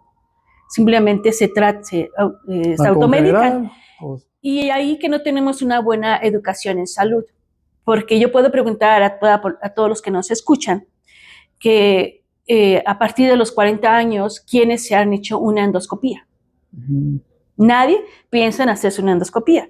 Quizá piensen hacerse un antígeno prostático los hombres, biometría hemática, las mujeres ultrasonido, mastografías, papanicolao, pero ¿cuántos pensamos en ir a hacernos una endoscopía o una colonoscopía? A menos que sea prescrito por alguna... Cuando ya estás muy mal, ¿no? Sí. Y entonces eso es parte de la educación de salud que deberíamos de tomar en cuenta. Hacernos al menos cada 5 años una endoscopía para saber cómo está tu estómago. Y es muy importante porque tú sabes que todas las emociones que recibe nuestro cuerpo no solamente caen aquí en nuestro cerebro y ni siquiera en el corazón, en el estómago. Tenemos una sensación de placer, una sensación de alegría, de enojo, de miedo, y lo sentimos en el estómago. Es quien realmente recibe todas nuestras angustias y no los cuidamos. No vamos a revisar cómo está. Entonces, una invitación que yo hago es que nos hagamos una endoscopía, incluso estando menores de 40 años, si tenemos alguna una consistencia o sintomatología de gastritis. ¿Cómo detectas un cáncer gástrico? El cáncer gástrico se puede detectar o diagnosticar principalmente en etapas avanzadas, cuando el paciente ya ni siquiera puede tragar. Y me refiero a tragar en el ambiente físico, no de mal forma de comer, ¿no? Sí.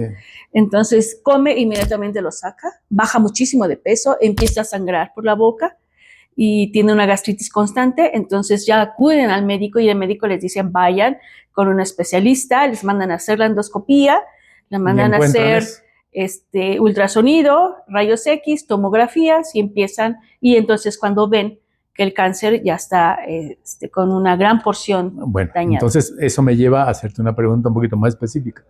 Si la investigación o la patente que por ahí ya registraron es para detectar cáncer incipiente, que es cuando empieza, o cáncer oportuno, ¿dónde tomas tú muestras o pacientes si los que llegan a cancerología ya están diagnosticados con cáncer? Porque ahí no llegan a ver si... No, por supuesto, allí no. De hecho, como comentaba, esta patente apenas tenemos el papelito, falta hacer muchísimos más estudios para ver si realmente tiene eficacia. Y uno de esos estudios es la fase 1, es precisamente ver que existe algo en pacientes con cáncer. La fase 2 es ver pacientes con cáncer e individuos sanos. ¿De dónde lo saco? En este caso lo saqué de individuos familiares de trabajadores del INCAN que van para hacerse una endoscopía de chequeo porque se sienten mal. De hecho, mi muestra está ahí, de mi esposo, de mi mamá. Alumnos que quieren participar, que quieren también ver cómo están, y de hecho a veces nos hemos topado con que no son tan normales, ¿no? Y de esa comparación es que surge la necesidad de registrar esto para después iniciar la fase 3. ¿Quiere decir que te podemos llevar voluntarios? Por supuesto. Listo. Sí, al estudio. Es que estamos iniciando esa fase 3 de prueba diagnóstica, donde tenemos que comparar a pacientes con cáncer y a pacientes con patología dudosa, ¿no? Donde no sabemos si la tienen o no la tienen, y para poder discernir si esta prueba realmente va a funcionar o no va a funcionar, para poder distinguir entre un paciente enfermo o que tiene otra enfermedad que no sea cáncer gástrico, ¿no? Okay. Y los tomamos de familia, conocidos. Perdón, todo esto dentro de los protocolos aprobados por los comités de investigación del instituto. De ahí del INCAN. Así es. Muy bien. ¿Quién se encarga en caso de los tratamientos de oncoinmunoterapia? ¿Quién realiza ese tipo de tratamientos? Bueno, en el instituto hay tratamientos ya establecidos, hay guías de tratamiento. Primero se hace una estadificación de la enfermedad.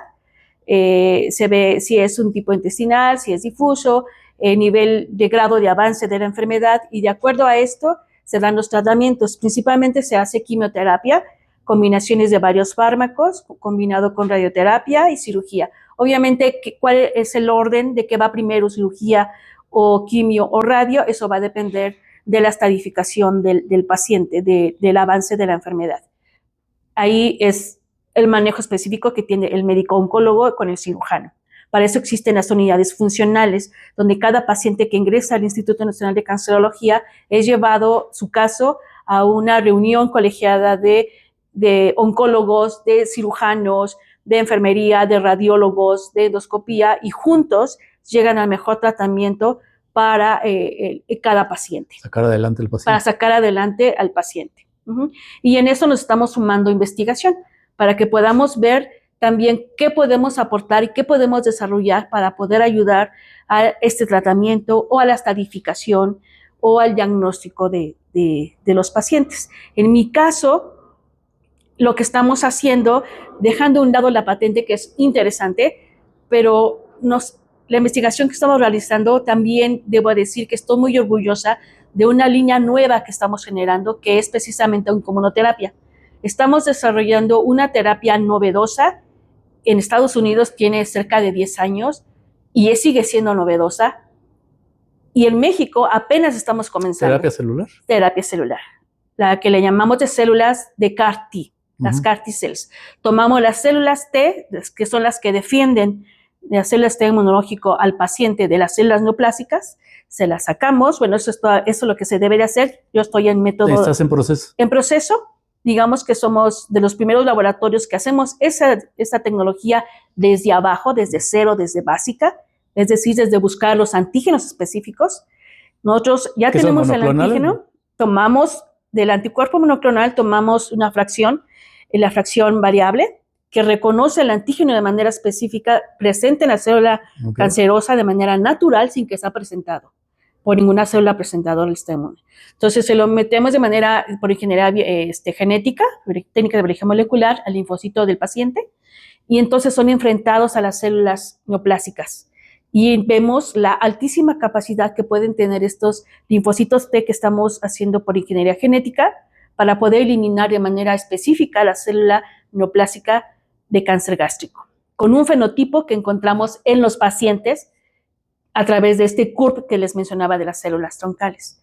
Entonces, esta tecnología ya la estamos probando, ya la tenemos estandarizada in vitro, vemos que tiene buenos resultados. Tengo colaboraciones con un investigador en el Instituto de Methodist en Estados Unidos.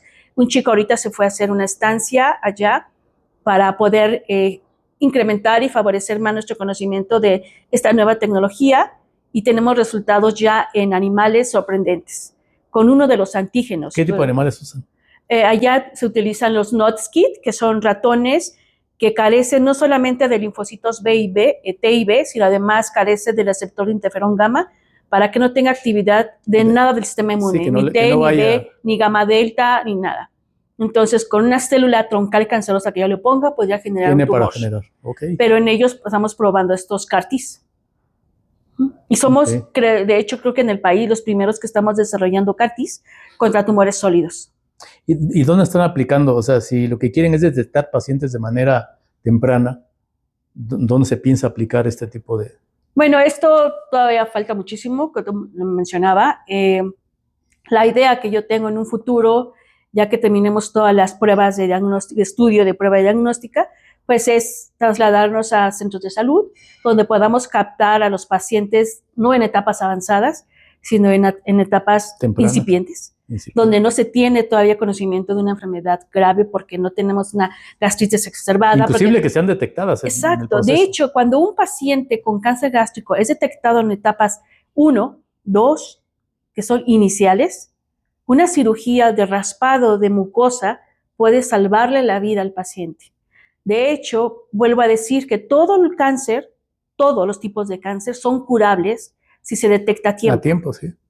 Todo el cáncer que llega en etapas avanzadas, ya no hay mucho que hacer. No importa el órgano que esté en... El problema es que no es fácil de detectar. Por ejemplo, páncreas, hígado, no hay técnicas sensibles y oportunas que nos permitan diagnosticar una lesión temprana de estas neoplasias. Por eso es que no las hay. Sí, no, es difícil. Cuando se detectan ya está muy avanzado. Ya están avanzados. Entonces, así todo tipo de cáncer.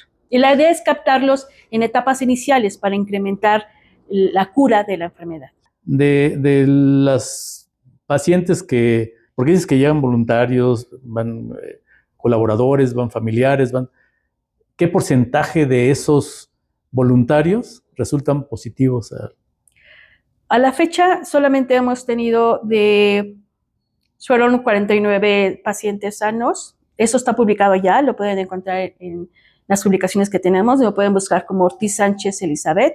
Y en el 2024 y 2023 sacamos 2 artículos, y pueden ver que solamente 2 pacientes tuvieron un poquito de estas células, y me estoy refiriendo un poquito porque las células troncales están en muy baja proporción, estoy hablando de menos del 2% en circulación. Y en estos pacientes sanos que tuvieron un poco de estas troncales cancerosas, tienen cerca de 0.2%. Entonces, de ahí lo importante de seguir con estos métodos y estos estudios, porque mi propuesta es que si en algún momento, en un futuro, pudiéramos usarlo como un método de diagnóstico, pudiéramos captar a pacientes que posiblemente apenas estén iniciando y poder ayudarlos. Pero te digo, para poder decir que realmente esto funciona, faltan pruebas. Y nosotros vamos muy lentos, pero lo estamos haciendo. ¿De qué depende esa lentitud? Depende, pues más que nada de los recursos. Sí, definitivamente cuando tengo que comprar anticuerpos, ¿no? Afortunadamente la unidad de citometría, el Laboratorio Nacional de Citometría del INER me permite usar el laboratorio. ¿El INER? El INER me permite usar su Laboratorio Nacional de Citometría y me encanta porque están calibrados los equipos. Como ahí leen muestras de pacientes, son equipos que cumplen con las normatividades de buenas prácticas del laboratorio. Entonces yo ahí leo las muestras, leo los chicos y me parece que son buenas lecturas. Pero lo que me cuesta a nosotros en el laboratorio pues es el uso de anticuerpos, de reactivos para estas extinciones y pues, se acaban. Y esto me lleva también a hacer la invitación a todos aquellos que en algún momento caemos en algún hospital, no por cáncer, sino por otras cosas, que siempre hay investigadores que quieren ayudar y hay protocolos que se hacen. Entonces uno va y toca al paciente, al familiar, para pedirle que nos ayuden con la donación de su muestra, ¿no? Y uno les explica que pues no hay retribución monetaria, que es simplemente por ayudar a la ciencia y es importante que acepten firmar y darnos esa muestra, participar en esos protocolos de investigación es bueno para nosotros. No podemos pagarles, pero sí nos ayuda mucho el darnos oportunidad de usar sus muestras para investigación. Si no, no hubiéramos podido avanzar. Porque hay quienes te dicen que no y están en todo su derecho. Como todo es con consentimiento informado, no podemos tomar ninguna muestra si no va firmado por consentimiento informado. Okay. Oye, ¿y qué has sacrificado para seguir con tu proyecto? ¿Qué he sacrificado? Pues la verdad es que yo me siento muy afortunada. Mi laboratorio no somos el más rico, pero siempre hemos tenido para trabajar. A lo mejor no el ritmo que yo quisiera, o que quisiéramos, o que deberíamos, o que la sociedad necesita, porque obviamente necesitamos método de diagnóstico de muchas enfermedades, como el cáncer, lo más pronto posible, pero lo que he sacrificado es quizá tiempo para mí, porque tiempo para Elizabeth casi nunca hay. Eso es cierto. Pero tienes apoyo moral. Tengo el apoyo de mi familia, que es lo más importante. Mis hijos y mi esposo siempre me han apoyado para cuando tengo alguna desmotivación laboral o cuando tengo que quedarme más tiempo en el laboratorio, cuando me voy a un congreso. Recién nació Juan Pablo, a los 11 meses me fui a un congreso a Alemania, no sabía si ir o no ir, porque mi trabajo fue seleccionado para ser presentado por allá. No pagué inscripción al congreso porque me dijeron que no se pagaba inscripción, porque a veces cuando pagas a congresos es como decir, ya pagué, voy. No, este congreso iba a seleccionar los mejores trabajos para poder ir. Entonces, 2 semanas antes del congreso, yo pensé que ya no iba a ser seleccionada y me seleccionaron, me llamaron y me dijeron, debes de venir, y fui, ¿no? Y pues recibí el apoyo de mi esposo. Mi Juan Pablo tenía 11 meses de nacido y con todo chiquitito y dolor de mi corazón, te dijo, pues sí, me fui a mamá, Alemania. Sí, me fui a Alemania a disfrutar y fue algo maravilloso. Oye, entonces, puedo preguntarte que yo, bueno, no, a lo mejor ni es pregunta, yo lo considero que eso puede ser, que tu sueño es que esta investigación o todo el proyecto culmine ya siendo todo una realidad. Sí, algo que yo transmito mucho en mi laboratorio a mis alumnos es que lo que hagamos pueda terminar en un uso al paciente. Todo. La ciencia es maravillosa y hay para todos y para todos los niveles que podamos imaginar. Hay gente en la UNAM, en la Facultad de Medicina, que se puede dedicar a cosas espectaculares como canales de sodio, canales de potasio, que son bien interesantes, el por qué son importantes en la célula, por qué tal enzima es importante para la glicólisis, ¿no? Y qué padre, es hacer ciencia por hacer ciencia es hermoso. Digo, nosotros somos QFB y eso nos enseñan en la escuela. Pero yo trabajo para un instituto de salud. Veo a diario gente sufriendo por cáncer en los pasillos. Entonces, los alumnos que llegan a mi laboratorio tienen como objetivo que lo que hagamos tiene que ser con finalidad de aplicación a mediano o largo plazo para ayudar a un paciente. a cual sea enfermedad que sea, pero que sea aplicativo. Ok, cuando ya termine eso y cuando ya llegues a ese éxito, porque finalmente para mí sería tu logro, tu éxito, el que ya sea aplicado a paciente, ¿ya te piensas dedicar a tu familia? Sí, sí, no les he dado el 100%, pero creo que tampoco les he restado mucho. No, porque, pero sería padre que amanecieras y vámonos a sí, dar de la hecho, yo vuelta. siempre he dicho que el día que ya me pueda jubilar, por supuesto que voy a decir adiós. Porque sí, no quiero ser de aquellos investigadores que no quieren soltar el laboratorio, estando aún ya bien viejitos, porque no tienen nada que hacer o nadie los espera en su casa, ¿no? Quiero ser una investigadora que cuando dé el tiempo le dé la oportunidad a otros a seguir generando ideas, ¿no? Porque uno se termina, yo veo a mis alumnos, ahorita ya están con inteligencia artificial, con modelamiento de proteínas, por ejemplo, esto de los CAR-Ts que estoy haciendo, tengo unas alumnas muy brillantes que están trabajando con mutaciones, con modelaje de las proteínas para ver cómo se acomoda bien el receptor con el antígeno y que tenga mayor eficiencia. Muchas metodologías físicas, y eso me encanta. Me superan los alumnos, pero no me superan en edad. Eso es importante, y en experiencia.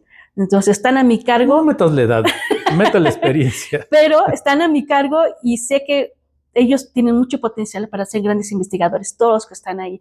Y sobre todo lo que yo puedo orgullecerme de mí misma es que les estoy compartiendo la idea de que al menos los que estén conmigo, hacer investigación aplicada y como trabajo para el INCAN, a pacientes oncológicos. Bueno, les quiero comentar que Elizabeth es 15 generaciones después que yo, ¿verdad? De la facultad. Generación 21. 21, yo soy de la sexta, o sea, son 15 generaciones. Te tocaron todavía algunos maestros que yo tuve en la carrera. Por ahí mencionamos a Andrea Becerril, un saludo a Andrea, a Gilda. Gilda Flores. Gilda Flores, Enrique Ángeles. Ángeles, no sé si te tocó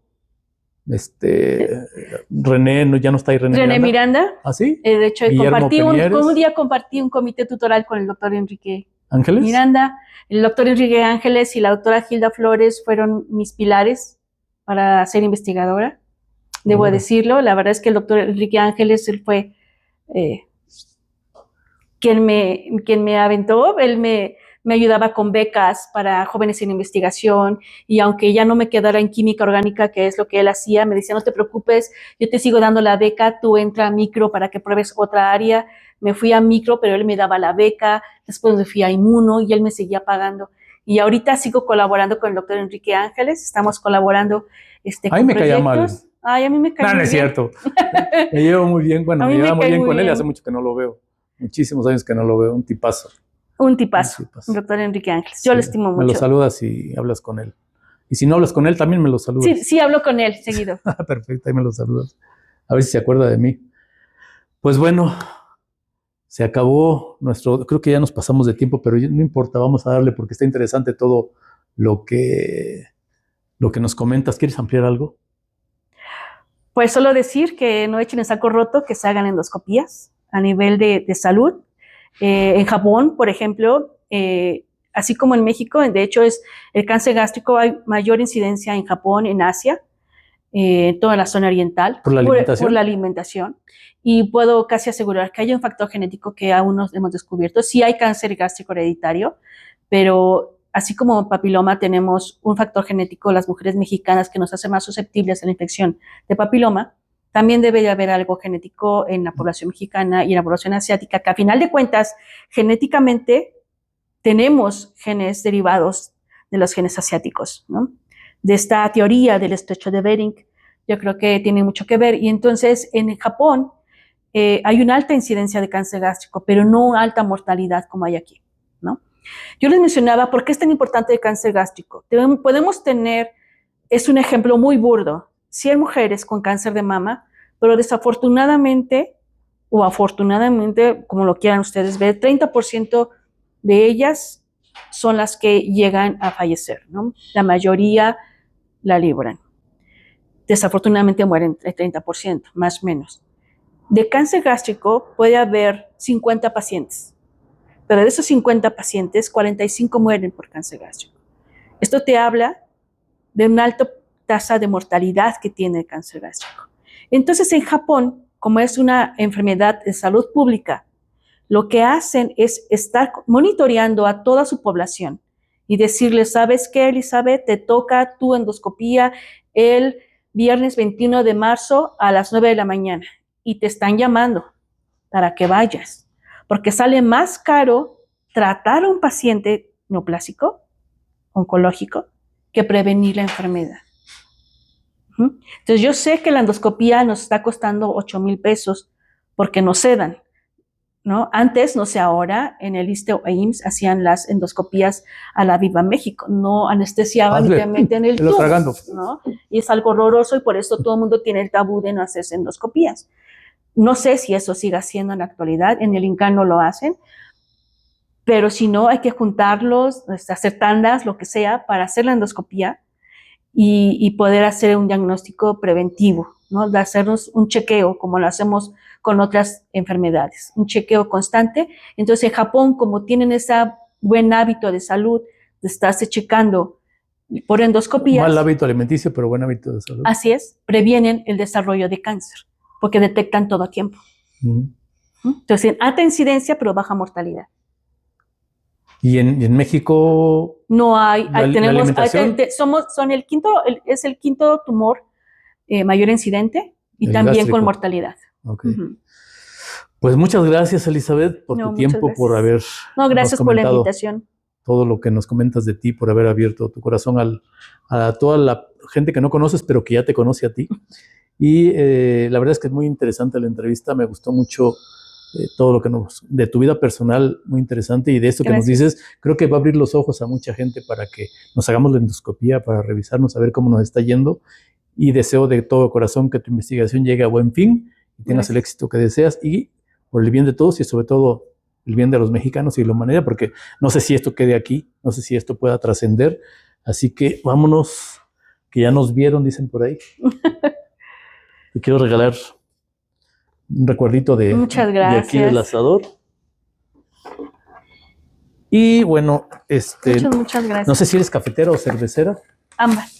Ay, ambas. Para que aquí te sirvas. Ay, qué bonito, muchas gracias. Para que aquí te sirvas tu cervecita o tu café. ¿Por qué CC?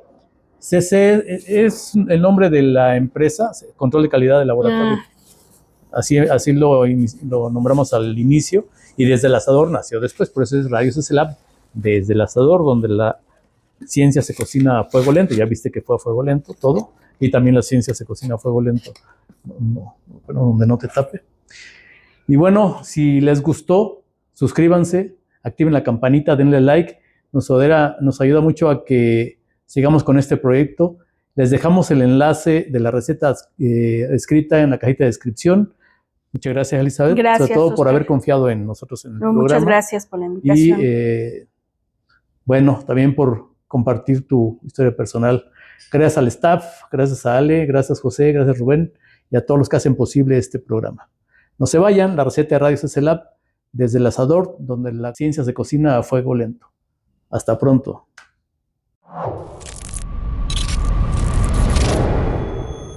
Bueno, vamos a empezar con la receta. Ya tenemos aquí los ingredientes de la salsa, que es clavos de olor, una cucharada, 2 cucharadas de pimienta, comino, lo agarré molido,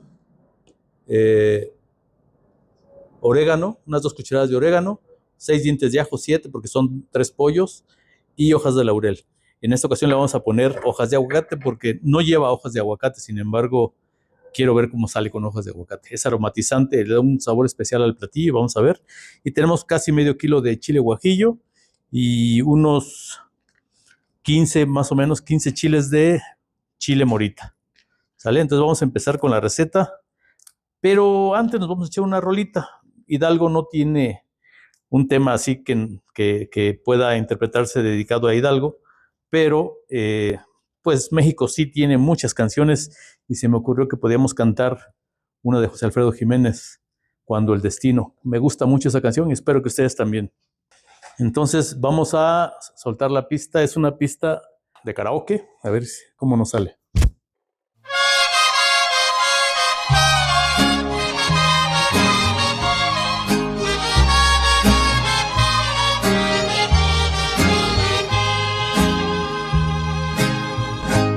no vengo a pedirte amores, ya no quiero tu cariño. Si una vez te amé en la vida, no lo vuelvas a decir. Me contaron tus amigos que te encuentras muy solita, que maldices a tu suerte porque piensas mucho en mí. Es por eso que he venido a reírme de tu pena, yo que a Dios le había pedido que te hundiera más que a mí. Dios me ha dado ese capricho y he venido a verte hundida para hacerte yo en la vida como tú me hiciste a mí. Ya lo ves como el destino todo cobra y nada olvida. Ya lo ves como un cariño nos arrastra y nos humilla. Qué bonita es la venganza cuando Dios nos la concede. Yo sabía que en la revancha te tenía que hacer perder. Ay, te dejo mi desprecio, yo que tanto te adoraba, pa' que veas cuál es el precio de las leyes del querer.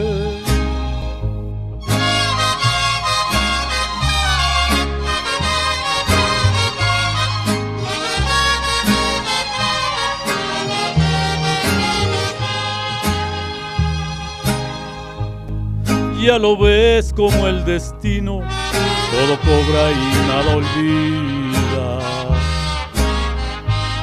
Ya lo ves como un cariño nos arrastra y nos humilla. Qué bonita es la venganza cuando Dios nos la concede.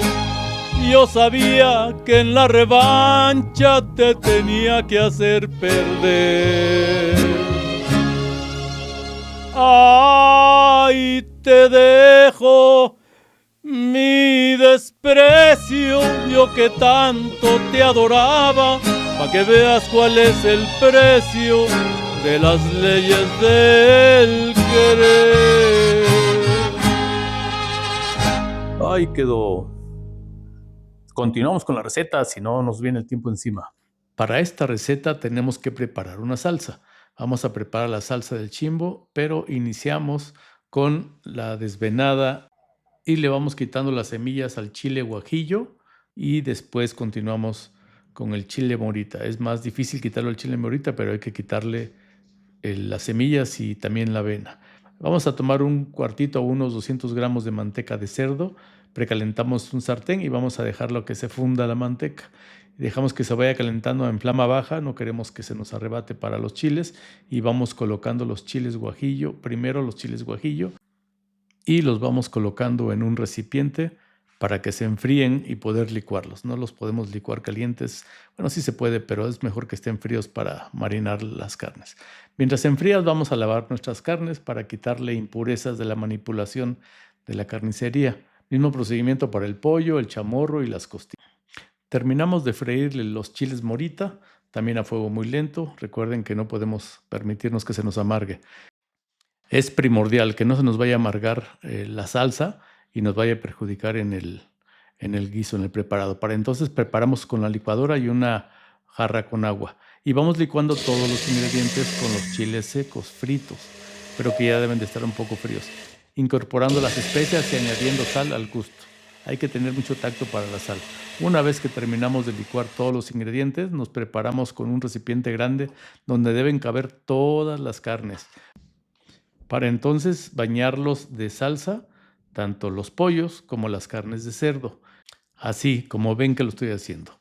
Vamos impregnando bien las piezas, tanto el pollo como las carnes de cerdo, lo bañamos bien en la salsa, que también los vamos a, igual que los cueritos, los vamos a acomodar, los vamos a impregnar y lo acomodamos encima para luego cerrar el recipiente. Cuando ya está todo bañado, lo colocamos y vamos a cerrarlo protegiéndolo lo más herméticamente posible con papel aluminio, y lo guardamos en el refrigerador para que se quede ahí el tiempo que ustedes requieran.